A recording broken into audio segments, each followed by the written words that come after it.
think I didn't do anything wrong, just made a joke at my husband's expense, the way I always do.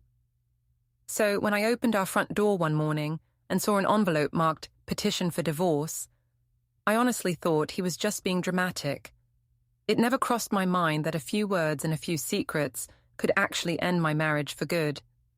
Before we dive deeper into this story, I have one small request. Please subscribe, drop a like, comment, and hit that hype button to boost this channel so more people can discover these incredible stories. The living room was packed with our friends and family for Simon's birthday party. I'd spent all afternoon setting up decorations and preparing food, but honestly, I was already bored. Same people, same conversations, same predictable evening ahead. "Quenby, this dip is amazing," called out Sarah from across the room.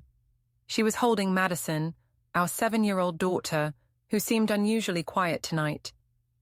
"Thanks, but don't give me too much credit. I just followed the recipe," I laughed, refilling my wine glass. "Unlike some people in this house, I actually read instructions." Simon looked up from the corner where he was talking to his brother Brett. His smile faltered slightly, but he didn't say anything. He never did. "Speaking of following instructions," I continued, my voice carrying across the room, "Simon spent 3 hours yesterday trying to assemble Madison's new bookshelf. 3 hours. I could have hired someone to build an entire library in that time." A few people chuckled nervously. Vera, Simon's mother, frowned from her spot on the couch. She'd never liked me much, always acting like her precious son deserved better. "Mum, it wasn't that complicated," Simon said quietly, returning to his conversation with Brett. "Oh, please." I rolled my eyes dramatically. "You had parts left over. Who has parts left over from furniture assembly? I swear, sometimes I think I married the wrong brother." The room went silent. Brett's face turned red, and he stared down at his beer. Simon's jaw tightened, but he still didn't respond. "I'm kidding, obviously," I added quickly, but the damage was done. Simon knows I love him, even if he can't tell a Phillips head from a flathead screwdriver. My mother, Janice, laughed from her chair by the window. "Oh, honey, you're terrible. But you're not wrong. Remember when your father tried to fix our garbage disposal? We ended up calling a plumber and paying double." "Exactly." I felt vindicated. At least Mum gets it. Sometimes you have to laugh at these things, right? Vera stood up abruptly. "Madison, sweetie, why don't you come help me get more ice from the kitchen?" Our daughter nodded eagerly, clearly uncomfortable with the tension in the room. As they left, I noticed several other guests suddenly finding excuses to step outside or visit the bathroom. "You know what the real problem is?" I continued, addressing the remaining group. "Simon's too nice. He lets people walk all over him. Sometimes I tell him he needs to grow a backbone, but does he listen? Of course not." "Quenby," Simon's voice was barely above a whisper. "Can we talk about this later?" "Talk about what? I'm just being honest. Everyone here knows you're a pushover. Remember last month when that contractor overcharged us for the driveway repair? I had to handle that whole situation because you were too polite to argue." Brett set down his beer and headed for the door. "I think I'm going to head out early." "Brett, wait," Simon called after him, but his brother was already grabbing his jacket. "Thanks for the party, Quenby," Brett said flatly. "Happy birthday, Simon." After he left, the party atmosphere completely died. People made polite conversation for another hour before gradually filtering out. Simon spent the rest of the evening quietly cleaning up, collecting empty glasses and plates, without saying a word. Later that night, I found my coworker Darla's number and texted her. "Just put Simon in his place at his own birthday party. You should have seen everyone's faces. Sometimes you have to keep your husband humble, you know?" She texted back immediately. "Girl, you are savage." Poor Simon, but honestly, he probably needed to hear it. I was laughing at her response when I noticed Simon in the kitchen, washing dishes and texting someone. His phone was face down on the counter, and he kept glancing at it between plates. When I walked in, he quickly flipped it over. "Who are you texting so late?" I asked casually. Just Brett, apologizing for tonight. Apologizing? For what? I was just joking around. God, you're both so sensitive. Simon didn't respond. He finished the dishes in silence, then went upstairs to bed. I stayed downstairs, scrolling through social media and replying to messages from friends who'd attended the party. Most of them seemed to think my comments were funny, though a few seemed awkward about it. I didn't think much of it at the time. Simon was always quiet after social gatherings. He'd get over it by morning, just like he always did. 3 weeks later, I was at my desk at the downtown office where I worked as an administrator when Darla stopped by with coffee. So, how are things with Simon after the birthday disaster? She asked, settling into the chair across from my desk. What disaster? Everything's fine. He got over it. I took a sip of the latte she'd brought me. Actually, things have been pretty quiet at home. Maybe too quiet, if you know what I mean. Oh. Trouble in paradise? Not trouble exactly. Just boring. Same routine every day. Work, dinner, help Madison with homework, watch TV, bed, rinse and repeat. Sometimes I feel like I'm married to a robot. Darla laughed. What you need is some excitement. When's the last time you did something just for you? I can't even remember. Simon's idea of a wild night is ordering pizza instead of cooking. Well, I'm going to the powder room after work tonight. You should come with me. Live a little. The powder room was a trendy bar downtown that I'd heard about but never visited. Simon wasn't much of a drinker, and he definitely wasn't the type to enjoy loud music and crowds. I don't know. I should probably get home to help with Madison's school project. Simon can handle a school project for one night. Come on, Quemby. You're 32, not 92. She was right. I did deserve some fun. I texted Simon. Working late tonight. Don't wait up for dinner. The powder room was exactly the kind of place Simon would hate. Dim lighting, loud music, and packed with people half our age. But I loved it immediately. The energy was infectious, and for the first time in months, I felt alive. 2 Cosmos, Darla ordered at the bar. The bartender was young, probably late 20s, with dark hair and an easy smile. His name tag read Kale. First time here?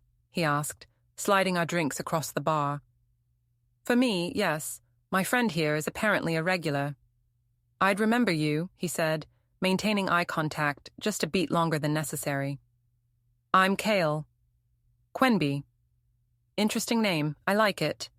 Darla nudged me with her elbow, grinning. We found a high-top table near the windows, and I found myself glancing back at the bar throughout the night. Kale caught my eye several times, always with that same easy smile. He's totally flirting with you, Darla whispered during our third round. Don't be ridiculous. He's just being friendly. It's his job. Honey, I've been coming here for months. He's never that friendly with me. When we finally left around 11, Kale called out, Hope to see you again soon, Quemby. The drive home was a blur of streetlights and possibility. I felt giddy, like a teenager with a crush. When I got home, Simon was asleep on the couch with the TV still on. Madison's completed school project was spread across the dining room table. A detailed poster about the solar system with perfectly aligned planets and neat handwriting. I stood there looking at it, feeling a strange mix of guilt and resentment. Simon had handled everything perfectly, as usual. Part of me wished he'd screwed it up, given me something to complain about. The next morning, he asked how my late work meeting went. Fine, just boring budget stuff. The lie came easily.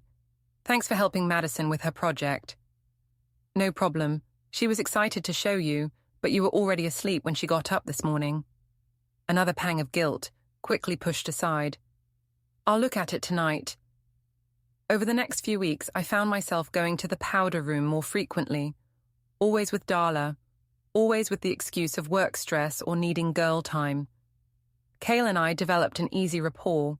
He'd save my favorite spot at the bar, remember my drink order, share funny stories about difficult customers. You seem happier lately, Simon commented one evening as I got ready to go out. Do I? I guess work has been less stressful. That's good. You deserve to have fun with your friends. His genuine support made my stomach twist. Simon never questioned my late nights or weekend outings. He trusted me completely, which somehow made everything worse and easier at the same time. Don't wait up, I said, kissing his cheek. Darla wants to try that new sushi place downtown. Another lie. We were going straight to the powder room, where Cale had promised to show me the bar's secret cocktail menu after his shift ended. I was getting better at lying, and Simon was making it easy by never asking the hard questions. The family barbecue at Vera's house was an annual tradition I'd grown to dread. Simon's entire extended family would gather in her backyard, and I always felt like I was under a microscope. This year was no different, except I was running late because I'd been texting Cale about meeting up later. Sorry, I called out, rushing through Vera's back gate with a store-bought potato salad. Traffic was crazy. Simon looked up from where he was manning the grill, surrounded by his uncles and cousins. No problem. I already started the burgers. Of course you did. Simon's always so prepared, I announced to the group. Sometimes I think he was born with a checklist in his hand. A few people chuckled politely. Madison ran over and hugged my legs. Mummy, look what Grandma Vera and I made. She held up a perfectly frosted cake with Welcome Summer written in blue icing. That's beautiful, sweetheart. Though I'm surprised Grandma let you help. She usually prefers to do everything herself. Vera's smile tightened. Madison is a wonderful helper, very careful and precise, just like her father. The dig wasn't subtle, but I chose to ignore it. Instead, I grabbed a beer from the cooler and joined the group of women sitting under the patio umbrella. Quenby, you look fantastic, said Simon's Aunt Carol. That dress is gorgeous. New? Thanks. Yes, I treated myself last week. Simon thinks I spend too much on clothes, but a girl has to look good, right? Where do you even wear dresses like that? Asked Simon's cousin Jennifer. It's so dressy. Oh, work events, girls' nights out. I've been getting out more lately. Simon's always working or helping Madison with homework, so I figured I might as well have some fun. My phone buzzed with a text from Cale. Can't wait to see you tonight. Wear that blue dress again. I smiled, typing back quickly. Maybe. Depends on how bored I get at this family thing. Everything okay? Carol asked, noticing my distraction. Just work stuff. My boss is so demanding. Sometimes I tell him he needs to find a hobby instead of bothering me on weekends. The conversation continued, but I was only half listening. My phone kept buzzing with messages from Cale, each one making me more eager to leave. Finally, I couldn't resist sharing. You know what's funny? I said, during a lull in conversation. Simon thinks I'm at work half the time when I'm actually out having fun. He's so trusting it's almost naive. The women exchanged uncomfortable glances. Jennifer cleared her throat. That's nice that he trusts you.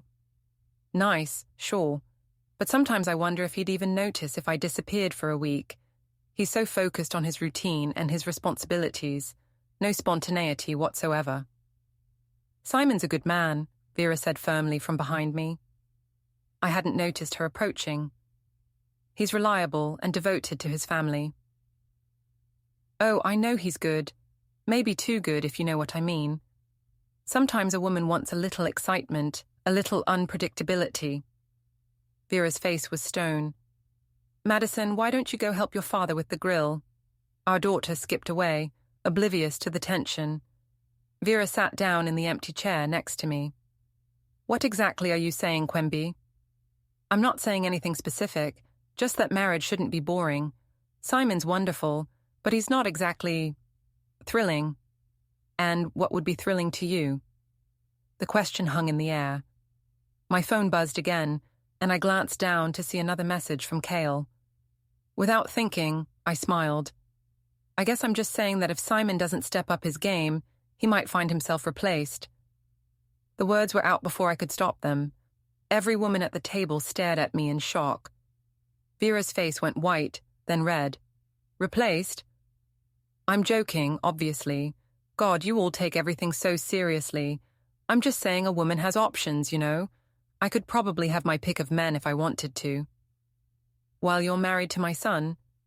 It's just hypothetical, Vera. Relax. But Vera wasn't relaxing. She stood up, her hands shaking slightly. I think you need to think very carefully about what you're saying and what you're doing. What I'm doing? I'm having a conversation with family. Sorry if I'm not boring enough for your taste. This has nothing to do with boring. This has to do with respect and commitment. Don't lecture me about commitment. I've been married to your son for 8 years. I think I know what commitment looks like. Do you? The question was simple, but it hit like a slap. I stood up, grabbing my purse. I don't have to listen to this. Simon, I called across the yard. I'm getting a headache. I'm going home. Simon looked confused but nodded. Do you want me to come with you? No, stay with your family. I'm sure they have plenty to say about me once I'm gone. I left without saying goodbye to anyone else. In my car, I immediately called Darla. Change of plans. I'm coming to the bar now, and I need several drinks. What happened? Simon's mother happened. That woman has always had it out for me. I didn't mention what I'd said to provoke Vera's reaction. It was easier to paint myself as the victim. The confrontation with Vera had left me feeling defiant rather than guilty. If Simon's family thought I was some kind of villain for wanting a little excitement in my life, then maybe it was time to stop pretending to be the perfect wife. My relationship with Cale had evolved beyond casual flirting. We'd started meeting for coffee during my lunch breaks, and our text conversations had become increasingly intimate. He was everything Simon wasn't: spontaneous, adventurous, and completely focused on me when we were together. You seem different lately, Simon said one morning as we got ready for work. Happier, but also distant. I'm fine, just busy with work stuff. Maybe we should plan a date night soon, just the two of us. We could try that new Italian place you mentioned. The suggestion should have been sweet, but instead it felt suffocating. A predictable dinner at a predictable restaurant, making predictable conversation about work and Madison's school activities. Sure, maybe next week, I said non-committally. That afternoon, Cale texted me. My shift ends early tonight. Want to grab dinner? I know a great little place outside town. The idea of driving somewhere new, somewhere no one would recognize us, was thrilling. I texted Simon, working late again, don't wait up. The restaurant was perfect. Intimate lighting, excellent wine, and Cale's undivided attention. He listened to my complaints about Simon's predictability and Vera's judgment without offering solutions or trying to fix anything. He just let me vent. You deserve better than that, he said, reaching across the table to touch my hand. You're too vibrant to be stuck in a boring routine. Sometimes I feel like I'm disappearing, like I'm just Simon's wife and Madison's mother, not my own person. You're definitely your own person. That's what I noticed about you from the first night you came into the bar. The drive home was quiet, both of us lost in thought. When Cale pulled into a parking lot near my office where I'd left my car, he turned to me. I don't want this to end, he said. What do you mean? These dinners, our conversations. I look forward to seeing you all week. Cale, I know you're married. I'm not asking you to leave him or anything dramatic. I just want to keep seeing you. The rational part of my brain knew this was dangerous territory, but the rational part had been getting quieter lately. I want that too, I admitted. When I got home, Simon was waiting up, sitting at the kitchen table with a cup of tea and a stack of papers. How was work? He asked without looking up. Long, what are you doing? Just going through some bills. Did you know we spent $300 at restaurants last month? My heart skipped. That seems normal. Does it? I can only account for about half of that. The rest are places I've never been to. I've been eating out more during work. You know how crazy my schedule has been. Simon finally looked up at me. His expression was unreadable. Right, your schedule. What's that supposed to mean? Nothing. I'm just trying to understand where all this money's going. Since when do you question every dollar I spend? I work too, Simon. I'm allowed to buy lunch. Of course you are. I'm not questioning your right to spend money. I'm just trying to understand our budget. But it felt like questioning, like suspicion, like the walls were closing in. I went upstairs without another word, leaving Simon alone with his papers and his careful calculations. The next morning, Madison came into the kitchen while I was making coffee. "Mummy, are you and Daddy getting divorced?" The question hit me like ice water. "What?" "No, sweetheart. Why would you ask that?" Sarah's parents got divorced last year, and she said they used to fight about money and stay up late talking in angry voices. Daddy and I aren't fighting. We're just working through some things. All married people do that. But you're never home anymore. And Daddy seems sad. I knelt down to her level.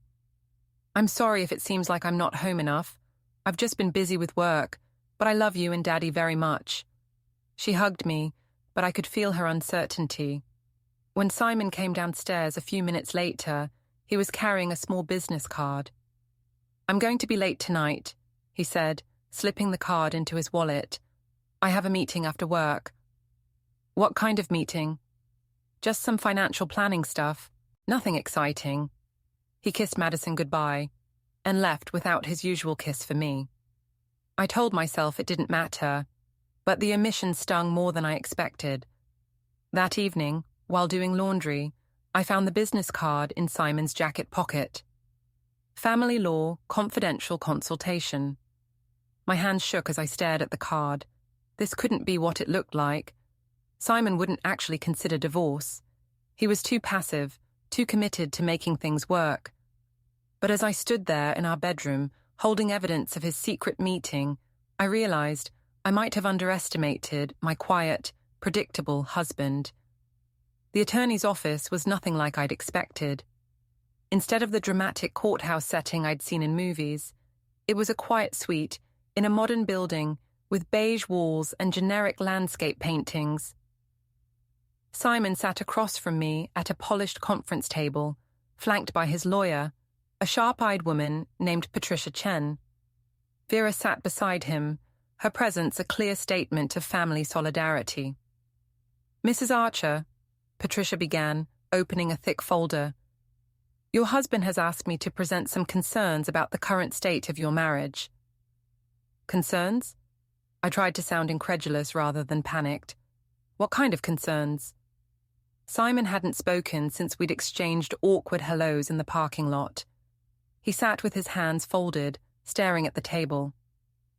"Let's start with financial irregularities," Patricia said, sliding a spreadsheet across the table.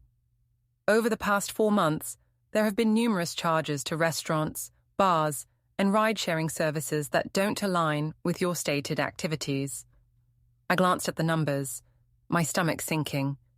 Every dinner with Kel, every Uber ride to avoid driving after drinking, every lie about working late.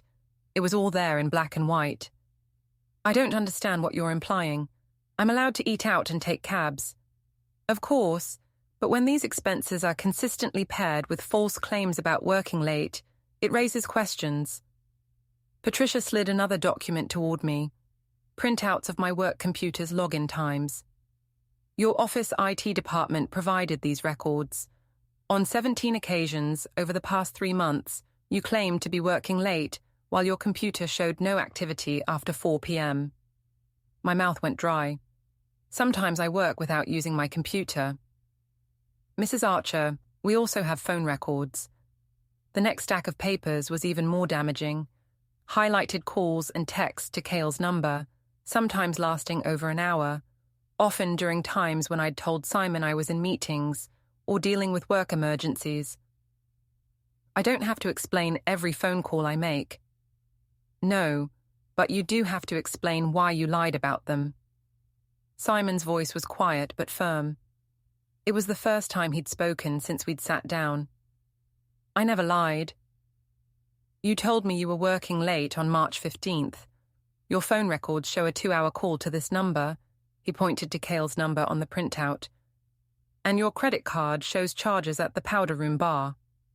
So I grabbed a drink after work. That's not a crime. It's not a crime, Patricia interjected. But it is a pattern of deception that undermines the foundation of your marriage. She opened another section of the folder, revealing photographs. My blood turned to ice as I recognized myself and Cal at the restaurant outside town, his hand covering mine across the table. Where did you get these? Your husband hired a private investigator after he became concerned about your behavior. You had me followed. I turned to Simon, genuinely shocked. You actually hired someone to spy on me? I hired someone to find out the truth, Simon replied, because you wouldn't give it to me. What truth? I had dinner with a friend. That's not adultery. What about this? Patricia slid another photo across the table. Cale walking me to my car, his hand on the small of my back, our faces close together in what was clearly an intimate moment. Or this, another photo, this one from the bar's parking lot, showing Cal and me in what appeared to be a passionate embrace. I stared at the images, remembering that night. We'd had too much wine, and the attraction that had been building for weeks finally boiled over. We'd kissed in the parking lot like teenagers, and I'd felt more alive than I had in years. One kiss doesn't mean anything, I said weakly. One kiss, 17 secret phone calls, dozens of lies about your whereabouts, and hundreds of dollars spent on clandestine meetings, Patricia summarized. Mrs. Archer, your husband is filing for divorce on grounds of adultery and irreconcilable differences. The words hit me like a physical blow. Divorce? Simon, you can't be serious. I've never been more serious about anything in my life. But what about Madison? What about our family? You should have thought about Madison before you started lying to me every day. Vera finally spoke up. You brought this on yourself, Quemby. Simon tried to save this marriage, but you made it impossible. This is between Simon and me, I snapped. You don't get a vote. Actually, Patricia said, Mrs. Vera Archer is here as a potential witness. She was present during several occasions when you made disparaging comments about your husband and suggested you were looking for a replacement. Those were jokes. Were they? Simon looked at me directly for the first time. Because they didn't feel like jokes. They felt like humiliation. Simon, please. We can work this out. I'll stop seeing Cal. I'll do whatever you want. It's too late for that. Patricia handed me a thick packet of papers. These are the divorce papers. You have 30 days to respond.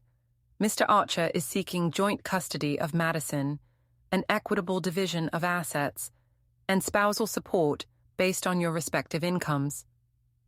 I flipped through the pages, the legal language blurring together. This is insane. You're destroying our family over nothing. I'm not destroying anything, Simon said. I'm ending something that you already destroyed. He stood up, gathering his copies of the documents.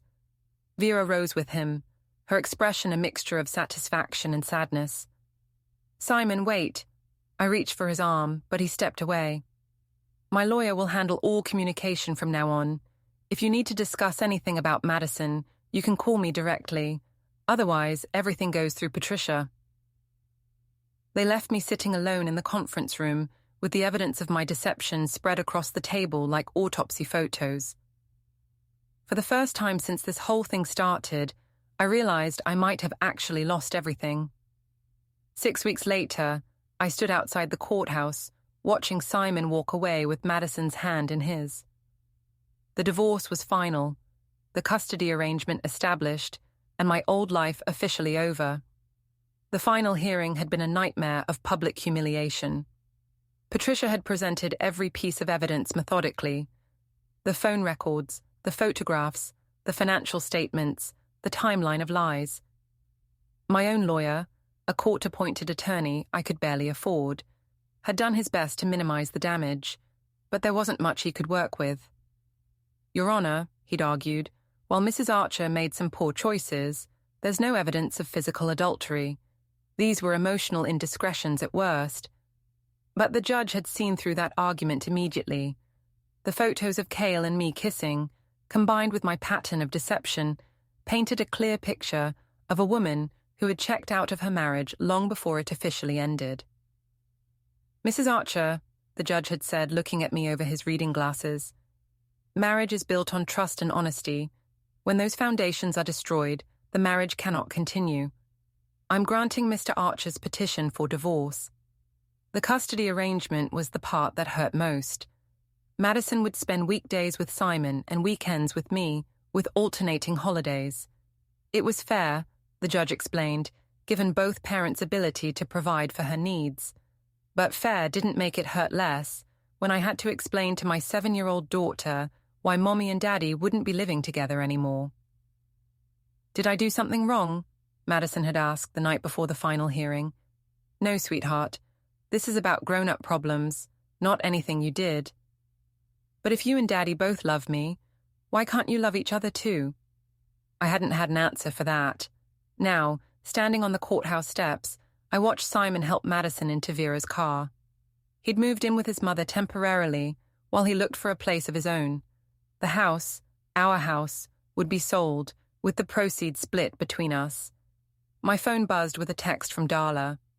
"How did it go?" I typed back, "It's over." "I'm sorry. Want to grab drinks tonight?" The irony wasn't lost on me. Drinks at the powder room had started this whole mess. I'd texted Cale after the papers were first served, hoping for support or comfort, but his response had been lukewarm at best. "That's heavy," he'd written back. "I'm not really looking for anything serious right now." Apparently, being the other woman was exciting, but being the divorced woman was just complicated. My mother had been predictably unsympathetic. "I told you Simon was too boring for you," she'd said when I called to tell her about the divorce. "Maybe now you can find someone with a little more personality." She didn't understand that Simon's steadiness hadn't been boring. It had been reliable. His predictability hadn't been weakness. It had been strength. And his trust hadn't been naivety. It had been love. I'd spent so much time focusing on what Simon wasn't that I'd lost sight of what he was. A good man who'd loved me completely and faithfully for 8 years. Brett had cut off all contact with me after the divorce was finalized. He'd sent a single text, "I hope it was worth it." It wasn't.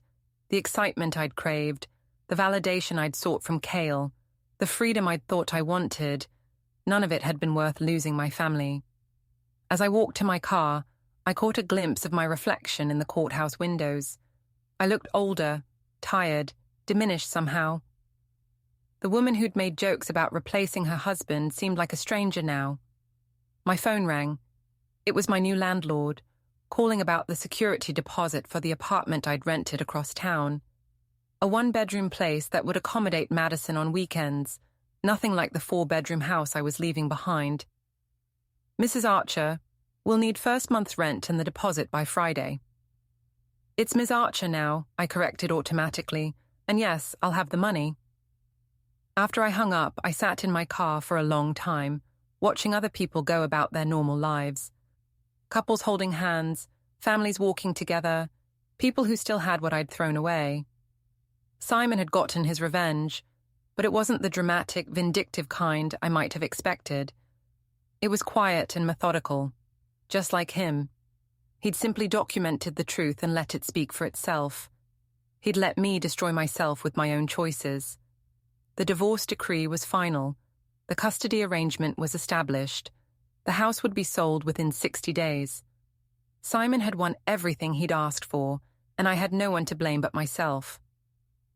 I started my car and drove toward my new apartment, leaving the courthouse and my old life behind. For the first time in months, I was completely alone with the consequences of my actions. There would be no more family barbecues, no more birthday parties in my living room, no more quiet evenings with Simon and Madison, no more marriage to take for granted, or husband to humiliate. I'd gotten exactly what I'd asked for. Freedom from my boring, predictable life. The only problem was that I'd finally realized how much that life had been worth. But it was too late for realizations. The papers were signed, the judge had spoken, and Simon was already building a new life without me. I'd thought it was funny to say I could always replace him. He'd made it easy by filing for divorce and proving that I was the one who could be replaced.